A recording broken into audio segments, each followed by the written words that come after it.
ചേരുകയാണ്. വരദ ഒരുപാട് പുസ്തകങ്ങൾ വായിച്ച് റെക്കോർഡ് ഇട്ടുകൊണ്ടിരിക്കുന്ന ഒരു കൊച്ചുകുട്ടിയാണ് വരദ.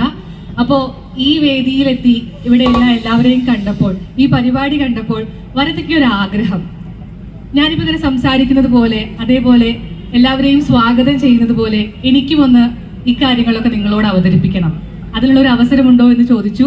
അപ്പൊ നിങ്ങളുടെ എല്ലാവരുടെയും സമ്മതത്തോടു കൂടി ഞാനിതാ ഈ മൈക്ക് ഈ കൊച്ചുമിടുക്കിക്ക് കൊടുക്കുകയാണ്. റെഡിയല്ലേ?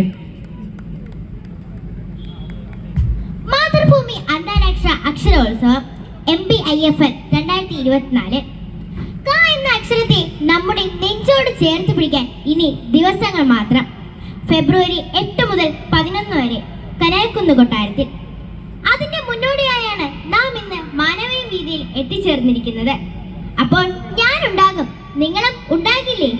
കായുടെ വേദി ധന്യം, അതുപോലെ തന്നെ മാനവീയം വീതിയും. Thank you so much. ഇപ്പൊ എത്ര പുസ്തകങ്ങൾ വായിച്ചു കഴിഞ്ഞിരിക്കുന്നു? 350ഓളം. 350ഓളം ഇപ്പോഴും വായിച്ചുകൊണ്ടേ ഇരിക്കുകയാണ്.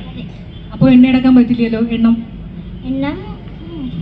ഓക്കെ, എന്തായാലും വായിക്കുക, വളരുക, മുന്നോട്ട് പോവുക. Thank you so much.